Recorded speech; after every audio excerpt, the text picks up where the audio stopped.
Hello साथियों, कैसे हैं आप सब। आशा करते हैं आप सभी अच्छे होंगे, मैं भी अच्छा हूं। तो चलिए आज हम लोग झारखंड भ्रमण की एक नए ज़िले के विषय में चर्चा करेंगे, जो है पलामू। पिछले क्लास में हम लोग झारखंड भ्रमण के जो भाग 1 था, जिसमें से हम लोग गढ़वा ज़िले की बात कर चुके हैं।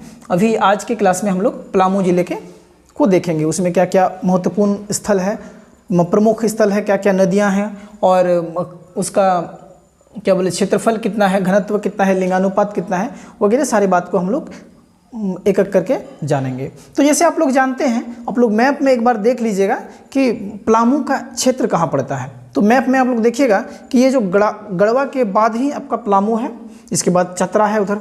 तो हमको लगता है कि मैप बनाने की ज़रूरत नहीं है, आप लोग एक बार अपने से जो है मैप बना भी देखिएगा, तो क्या होगा कि एक बार आपका रिपीट भी हो जाएगा। इसलिए हम नहीं बना रहे हैं आज के क्लास में मैप को, है ना। तो आप लोग देख लीजिएगा पलामू जो है किस जगह पर है मैप में। तो चलिए पलामू, जैसे आप लोग देख पा रहे हैं, पलामू का स्थापना जैसे 1892 में हुआ था। हम लोग पिछले क्लास में भी चर्चा किए थे। उसके पहले जिले के सामान्य परिचय में भी हम लोग इसकी चर्चा किए हैं। तो ये आप याद रखिएगा, पलामू जो है का स्थापना जो है 1892 में हुआ था, 1892, ठीक है। जिसकी क्षेत्रफल जो है आपका 4393 वर्ग किलोमीटर ये है। और मुख्यालय याद रखिएगा इसका मेदिनी नगर है। इसका मुख्यालय जो है मेदिनी नगर है, ठीक है ना। तो ये आप लोग जो है, ये कुछ पॉइंट्स मैं दर्शा रहा हूँ, जिसको आप लोग को जो है याद दिमाग में रखना बहुत ज़रूरी है, ठीक है ना। तो हम लोग मुख्यालय की बात की, मेदिनी नगर है, आप लोग याद रखिएगा। और घनत्व जैसे है इसका, तो घनत्व आपका 442 है।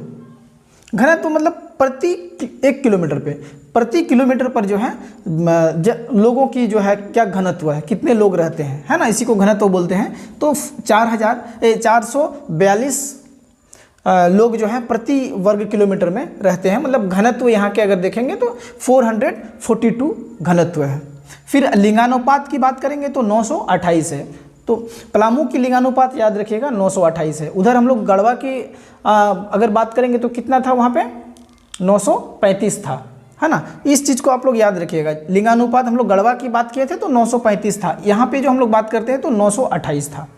चलिए इतना आप लोग देख लिए, तो आगे बढ़ते हैं। और अच्छा, लिंगानुपात के विषय में भी पहले भी हम लोग बात किए थे। प्रति 1000 पुरुष पे महिलाओं की संख्या को ही हम लोग लिंगानुपात कहते हैं। तो मतलब 928 है, मतलब ये इस महिला है। प्रति 1000 पुरुष पे ये महिला की संख्या है। 928 मतलब 1000 पुरुष पे 928 महिला है। इसी को हम लोग लिंगानुपात कहते हैं, समझ गए। प्रमुख नदी की हम लोग बात करेंगे तो सोन नदी, उत्तरी कोयल, अमानत नदी, ये 3 प्रमुख नदी हैं जो हम लोग गढ़वा के ज़िले में भी यही तीनों नदी को हम लोग वहाँ भी पढ़े थे, ये याद रखिएगा। सोन नदी, उत्तरी कोयल और अमानत नदी। प्रमुख स्थल की अगर बात करेंगे तो ध्यान से सुनिएगा, विश्रामपुर का किला है ना, विश्रामपुर का किला याद रखिएगा। चैनपुर का किला है ना, विश्रामपुर का किला, चैनपुर का किला, रोहिलो का किला, जिसकी आकृति जो है त्रिभुजाकार है। ये आप लोग याद रखिएगा। जो रोहिला का किला है, पलामू में जो रोहिला का किला है, जिसकी आकृति जो है त्रिभुजाकार है। एग्जाम में ये पूछ सकता है कि रोहिलो का किला जो है किस आकार की है, या त्रिभुजाकार किला जो है आपका कहाँ पर है, इस टाइप से पूछ सकते हैं। फिर चागौन धाम आप याद रखिएगा, ये पलामू में ही है। विश्वनाथ मंदिर भी आप लोग याद रखिएगा। 10 शीर्ष वाला महादेव मंदिर है ना, वहाँ पलामू में जो है 10 शीर्ष वाला महादेव मंदिर है। और राम लक्ष्मण मंदिर भी है वहाँ पे। नीलांबर पीताम्बर विश्वविद्यालय ये पलामू में ही है। इसके इतिहास में हम लोग पढ़ेंगे, नीलांबर पीताम्बर से जुड़ा हुआ, तो वो आएगा, वहाँ पे हम लोग पढ़ेंगे। ये क्रांतिकारी थे, है ना, आंदोलनकारी थे नीलांबर पीताम्बर, तो उसी के नाम से जो है नीलांबर पीताम्बर विश्वविद्यालय वहाँ पलामू में है। और एक जापला सीमेंट संयंत्र है ना, जो 1921 में बनाया गया है। जापला सीमेंट संयंत्र जो पलामू में है, ये आप लोग याद रखिएगा, है ना। Bihar caustic soda and chemicals, ये भी Bihar caustic soda and chemicals, ये भी हमारा पलामू में है। आप लोग इसको भी दिमाग में रखिएगा।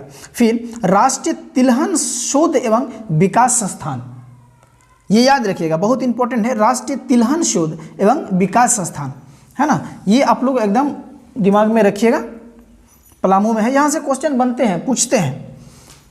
तो चलिए इतना फिर से हम रिपीट कर लेते हैं। ये पलामू में क्या है, विश्रामपुर किला, चैनपुर किला, मतलब चैन मतलब आराम से विश्राम कीजिए, वही हो गया है ना, विश्रामपुर किला, चैनपुर का किला, रोहिलो का किला जिसकी आकृति त्रिभुजाकार है, चैगोन धाम, विश्वनाथ मंदिर, 10 शीर्ष वाले महादेव मंदिर, राम लक्ष्मण मंदिर, नीलांबर पीतांबर विश्वविद्यालय, जपला सीमेंट संयंत्र, Bihar caustic soda and chemicals, इतने रखिएगा। फिर राष्ट्रीय तिलहन शोध एवं विकास संस्थान, ये भी आप लोग ध्यान में रखिएगा। पलामू में क्या है, राष्ट्रीय तिलहन शोध एवं विकास संस्थान, तिलहन शोध एवं विकास संस्थान जो है वो पलामू में है, आप लोग याद रखिएगा। और 2 पॉइंट और याद रख लीजिएगा, सर्वाधिक अनुसूचित जाति की जनसंख्या, अनुसूचित जाति है ना, एससी जनजाति, सर्वाधिक जो है एससी जनजाति जो है आपका पलामू जिला में है। और सर्वाधिक प्रखंड भी जो है 21 प्रखंड है, सर्वाधिक प्रखंड भी जो है आपका पलामू जिले में ही अवस्थित है। तो एक बार आप लोग स्क्रीनशॉट ले लीजिए ताकि मान लीजिए नोट्स वगैरह बनाइएगा तो आपको थोड़ा सा हेल्प मिल जाएगा। वैसे हम बोल दिए हैं तो आप वीडियो को एक बार सुन लीजिएगा तो आप उससे भी हो सकता है। चलिए ठीक है, इसी के साथ आज की क्लास को विराम देते हैं। जस्ट अगला क्लास हम लोग चतरा की बात करेंगे, चतरा की बात नहीं करेंगे। चतरा चूँकि हम लोग का आ जाता है दक्षिणी छोटा नागपुर, तो ये जो पलामू की हम लोग बात कर रहे हैं, पलामू छोटा नागपुर, तो पलामू छोटा नागपुर में हम लोग जान रहे हैं कि एक गढ़वा है, पलामू है, और इधर उसके पलामू के जस्ट नीचे में आपका लातेहार है ना। तो ये 3 जिला मिल करके जो है आपका पलामू प्रमंडल बना है। तो पहले हम लोग लातेहार को ही देख लेंगे। इधर से ये गढ़वा हो गया, ये पलामू हो गया, यहाँ पे जो है आपका लातेहार है ना, लातेहार है। लातेहार से इधर आपका जो है गुमला हो गया, इधर फिर आपका जा करके लोहरदगा हो गया, फिर इधर सिमडेगा हो गया, ऐसे करके हम लोग देखते हुए चलेंगे है ना। तो चलिए आज की क्लास हम लोग यहीं पे रखते हैं। आप लोग मस्ती से क्लास लीजिए, एंजॉय कीजिए, मस्त रहिए। इसी के साथ जो है अपनी क्लास को विराम देते हैं। अगर आप अच्छा लगा है तो इसको लाइक कर दीजिए, कमेंट कर दीजिए और सब्सक्राइब तो एकदम ही कर दीजिए, ताकि अगर सब्सक्राइब नहीं कीजिएगा तो जैसे वीडियो डालेंगे आप तक पहले नहीं पहुंचेगा। तो यही आपके लिए प्रॉफिटेबल होगा कि आप सब्सक्राइब कर दीजिएगा, तो जैसे ही इस टाइप के नॉलेजेबल वीडियो जैसे डालेंगे तो वो सबसे पहले आप तक पहुंच जाएगा। Thank you.